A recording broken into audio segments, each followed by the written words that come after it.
Ang bawat paghinga ko ay isang laban. Simula pa ng una kong pagmulat, tila ba selyado na ang aking kapalaran sa mga pagkutya at tingin ng awa.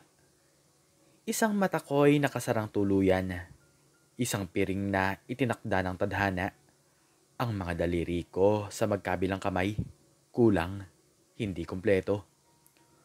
Ngunit sa kabila ng mga kakulangan, isang kakaibang kagandahan ang sinasabi nilang taglay ko, isang uri ng liwanag na hindi kayang patayin ng anumang kapansanan. Ayan na, ang babaeng may isang mata. Baka mamaya, dalawa na ang makita niyan. Bali-baliktad. Hiyawan ng mga bata. Parang mga uwak na nagkakagulo sa gilid ng kalsada. Hindi ko sila pinansin. Ang puso ko, kahit sugatan sa bawat talim ng kanilang salita, ay nananatiling buo. Hindi ko kailanman naisip na gumanti. Ang pag-ibig ko sa mundo ay higit sa galit na kaya kong ibalik. Lumaki akong may pananalig sa kabutihan. Isang paniniwala na kahit ang pinakamadilim na sulok ay kayang abutin ng liwanag. Lumipas ang mga taon, ang mga hiyawan ng kabataan ay napalitan ng bulong ng paghanga. Hindi ko alam kung paano, ngunit sa kabila ng aking mga peklat, isang lalaki ang naglakas loob na lumapit. Si Andrew, malakas ang kanyang tindig. May ngiti sa labi na tila kayang punan ang bawat puwang sa aking pagkatao. Carmen, ang ganda mo. Bulong niya isang gabi habang nakatingin kami sa mga bituin. Ang kanyang mga mata ay nakatitig sa akin, hindi sa aking kapansanan. Alam kong marami kang pinagdaanan pero ako, handa akong maging sandalan mo. Naniwala ako sa kanya. Sa wakas, isang tao ang nakakita sa akin, hindi sa aking mga kakulangan. Nagpakasal kami. 5 anak ang ibinigay ko sa kanya. Bawat isa'y patunay ng pag-ibig na akala ko'y walang hanggan. Ang aking katawan, kahit nagdaan sa maraming panganganak, ay nanatili sa dating hugis.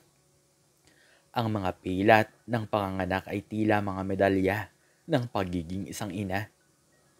Ngunit ang kagandahan ay tila isang sumpa, isang bagay na akala ko'y magiging panangga ko sa lahat ng sakit, ngunit naging dahilan ng aking pagbagsak. Isang hapon habang nagluluto ako ng hapunan, narinig ko ang mga bulungan ng mga kapitbahay. Ang mga salita nila ay parang mga tinik na dahan-dahang bumaon sa aking puso. Nakita ko si Andrew sa kabilang baryo. Nako, may kasamang ibang babae. Kaya pala palaging gabing umuuwi. Naku naman, kawawa naman talaga si Carmen. Akala mo ba'y hindi niya malalaman? Naramdaman ko ang paglamig ng aking mga kamay. Ang kutsara ay bumagsak sa sahig. Gumawa ng isang malakas na kalansing na tila ba'y sumasalamin sa pagkadurog ng aking mundo. Nagmadali akong lumabas. Ang aking mga paa ay tila lumulutang sa hangin. Nang bumalik si Andrew kinagabihan, ang kanyang amoy ay tila banyaga. Ibang pabango, ibang babae. Andrew? Mahina akong bungad. Ang aking boses ay nanginginig. May iba ka na ba? Hindi siya sumagot agad. Umiwas siya ng tingin. Ang kanyang mga kamay ay nasa bulsa. Tila ba'y nagtatago ng isang malaking lihim. Ang kanyang muka ay walang emosyon. Isang blankong canvas na hindi ko mabasa. Carmen, unti-unti niyang sabi. Ang kanyang boses ay malamig. Walang bakas ng pagmamahal na minsan kong narinig. Sawang-sawa na ako. Sawang-sawa saan? Sa akin? Sa mga anak natin? Naluluha kong tanong. Ang aking puso ay tila dinudurog ng libo-libong piraso. Sa'yo? Sa kapansanan mo? Diretso niyang sagot. Walang pag-aalinlangan. Sa mga tingin ng tao, ang hirap magkunwari na masaya ako. Ang hirap magkunwari na hindi ako nahihiya sa'yo. Bumagsak ang aking mundo. Ang salitang nahihiya ay umalingaw-ngaw sa aking tainga. Mas masakit pa sa anumang hiyawan ng kabataan. Ang lalaking nangako ng walang hanggang pag-ibig, ang lalaking nagbigay sa akin ng pamilya, ay ngayon ay kinakahiya ako.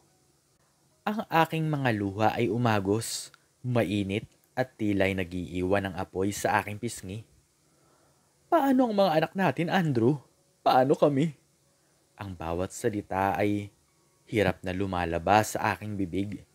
Tila ba'y may nakabara sa aking lalamunan. Kaya mo yan, aniya, tumalikod sa akin. Hindi na kita mahal. At sa isang iglap na wala siya, iniwan niya kami, ang aming pamilya, ang aming mga pangarap. Ang mga anak ko'y umiiyak, hindi maintindihan ang biglaang pagkawala ng kanilang ama. Ang mundo ko'y naging itim, mas madilim pa sa aking isang matang bulag. Sinubukan kong maghanap ng trabaho. Lumapit ako sa bawat tindahan, sa bawat opisina, sa bawat pinto na tila ba'y may pag-asa. May bakante po ba kayo? Tanong ko sa isang babaeng nasa likod ng counter. Ang kanyang mga mata ay matalim. Tila ba'y sinusuri ang bawat galaw ko. Ano ang kaya mong gawin? Tanong niya. Ang kanyang tingin ay nakatutok sa aking mga kamay. Kaya ko po maglinis, maglaba at magluto. Mabilis po ako matuto. Sagot ko. Ang aking boses ay puno ng pag-asa. Nako, pasensya na. Wala kaming kailangan. Sagot niya. Tumalikod sa akin. Ang bawat pasensya na ay isang suntok sa aking sikmura. Ang aking mga kamay, ang aking mga mata, ang aking mga kapansanan ay naging harang sa lahat ng pagkakataon. Paano ko bubuhayin ang 5 bibig na umaasa sa akin? Ang gutom ay nagiging isang halimaw. Humihinga sa bawat sulok ng aming bahay. Ang mga anak ko'y nagtatanong kung kailan sila kakain, kung kailan babalik ang kanilang ama. Wala akong maisagot. Isang gabi habang nakatulala ako sa dilim, isang ideya ang pumasok sa aking isip. Isang ideya na kasing dilim ng aking kapalaran, ang aking katawan. Ito na lamang ang tanging pag-aari ko na tila ba'y may halaga pa. Ang aking kagandahan na minsan ay sumpa ay magiging paraan ko upang mabuhay. Ang pagiging isang babae sa gabi ay hindi madali.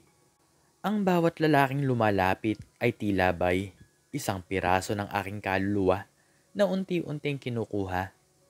Ang bawat hawak, bawat halik ay isang paalala ng aking pagkabigo. Ngunit sa bawat sentimo na nakukuha ko, nakikita ko ang mga ngiti ng aking mga anak, ang kanilang mga tiyan na busog. Ito ang naging dahilan ko upang magpatuloy. Sa isip ko, walang lalaking magseseryoso sa akin. Sino ba naman ang magmamahal sa isang babaeng may sira ang katawan, may kapansanan, at may 5 anak? Wala. Isang gabi sa isang madilim na sulok ng bar, isang lalaki ang lumapit. Matangkad siya. May mga matang asul na tila ba'y nagliliwanag sa dilim. Ang kanyang buhok ay kulay ginto at ang kanyang tindig ay tila ba'y nagmumula sa isang mundo. Magandang gabi, bati niya. Ang kanyang Tagalog ay perpekto. Walang bahid ng banyaga. Ako si Johnson. Pwede bang makiupo? Nagulat ako. Bihira akong makarinig ng banyaga na ganito kagaling magsalita ng Tagalog. Ang kanyang boses ay malalim, kalmado, at tila ba'y may taglay na kakaibang kapayapaan. Sige, maikli kong sagot. Ang aking puso ay kumakabog. May kakaiba sa kanya. Isang aura na hindi ko maipaliwanag. Naging customer ko siya. Hindi tulad ng iba. Hindi siya nagmamadali. Nagsasalita siya tungkol sa kanyang buhay, tungkol sa kanyang mga pangarap. Nakikinig siya sa aking mga kwento, sa aking mga pigyati. Sa bawat gabi na kasama ko siya, tila ba'y unti-unting bumabalik ang piraso ng aking kaluluwa. Carmen, sabi niya isang gabi, ang kanyang mga mata ay nakatitig sa akin. puno ng pagmamahal. Carmen, mahal kita. Nagulat ako. Ang mga salitang iyon ay matagal ko nang hindi narinig. Ang aking puso ay tila ba'y tumigil sa pagtibok. Johnson, ano bang pinagsasabi mo? Tanong ko. Ang aking boses ay halos pabulong. Hindi mo ako pwedeng mahalin. May kapansanan ako. May 5 anak ako. Isa akong... Hindi mahalaga ang mga yan, Carmen. Putol niya sa aking sasabihin. Ang nakikita ko ay ikaw. Ang iyong kabutihan, ang iyong lakas, ang iyong kagandahan. Hindi mo ba nakikita ang sarili mo sa mga mata ko? Natahimik ako. Paano niya ako mamahalin? Paano niya tatanggapin ang lahat ng ito? Ang aking mga kapansanan, ang aking mga nakaraan, ang aking mga anak. Hindi ko alam, Johnson. Sagot ko, ang aking mga luha ay nagsisimula ng umagos. Hindi ako naniniwala. Hindi siya sumuko. Sa bawat araw na lumilipas, pinapatunayan niya ang kanyang pagmamahal. Dinala niya ako sa mga pasyalan, ipinakilala sa kanyang mga kaibigan. Binili niya ng mga damit at mga laruan ang aking mga anak. Tiningnan niya ang mga ito na parang sarili niyang mga anak. Ang kanyang pagmamahal ay tila isang ilog na umaagos. Humuhubog sa bawat bato, nagbibigay buhay sa bawat tuyong lupa. Isang araw, dinala niya ako sa isang burol kung saan kitang-kita ang buong syudad. Ang mga ilaw ay kumikinang, tila mga bituin sa lupa. Carmen, sabi niya, lumuhod sa aking harapan. Ang isang maliit na kahon ay hawak niya sa kanyang kamay. Hindi ko alam kung ano ang mangyayari sa hinaharap. Pero ang alam ko, gusto kong kasama ka. Gusto kong maging asawa mo. Gusto kong maging ama ng mga anak mo. Hindi ko kaya mabuhay kung wala ka. Maniwala ka sa akin, Carmen. Mamahalin kita. Tatanggapin ko kayong lahat. Ang mga anak mo, ang iyong nakaraan, ang iyong mga kapansanan. Lahat. Ang kanyang mga salita ay tumago sa aking puso. Nagbigay ng init sa bawat sulok ng aking kaluluwa. Ang kanyang mga mata ay puno ng sinseridad, isang pagmamahal na hindi ko kailanman inakala na mararanasan ko. Ang aking mga luha ay umagos, ngunit sa pagkakataong ito, hindi ito luha ng kalungkutan, kundi luha ng kaligayahan. Oo, Johnson, bulong ko. Ang aking tinig ay halos hindi marinig. Oo, mahal kita. Niyakap niya ako ng mahigpit. Ang kanyang mga yakap ay tila isang balabal na nagbibigay ng proteksyon. Ang aming mga labi ay nagtagpo, isang halik na puno ng pag-asa, ng pangako at ng pag-ibig. Isang araw, dinala niya ako sa isang malaking mansyon. Ang mga pader nito ay tila gawa sa mga pangarap. Ang mga hardin ay malawak, puno ng mga bulaklak na may iba't ibang kulay. Johnson, saan tayo pupunta? Tanong ko, ang aking puso ay kumakabog. Dito tayo titira, Carmen. Sagot niya, ngumiti. Ito ang bahay natin. Nagulat ako. Ang bahay na ito ay tila mula sa mga pelikula. Ang mga kasangkapan ay mamahalin. Ang mga pader ay pinalamutian ng mga obra maestra. Pero, paano? Tanong ko, ang aking boses ay puno ng pagtataka. Kailangan kong sabihin sa iyo ang isang bagay, Carmen. Sabi niya, ang kanyang mga mata ay nakatitig sa akin. Ako ay isang bilyonaryo. May-ari ako ng maraming kumpanya sa buong mundo. Napakislot ako. Bilyonaryo? Ang lalaking nagmamahal sa akin ay isang bilyonaryo? Ang aking mundo ay muling umikot. Ngunit sa pagkakataong ito ay puno ng pag-asa, ng kagalakan. Hindi ko inakala na ang isang babaeng katulad ko ay magkakaroon ng ganitong klase ng buhay. Naging masaya kami.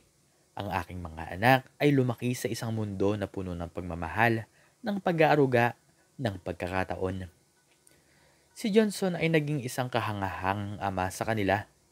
Tinuturuan sila, minamahal sila, at ginagabayan sa bawat hakbang ng kanilang buhay. Ang aking mga kapansanan ay hindi naging hadlang.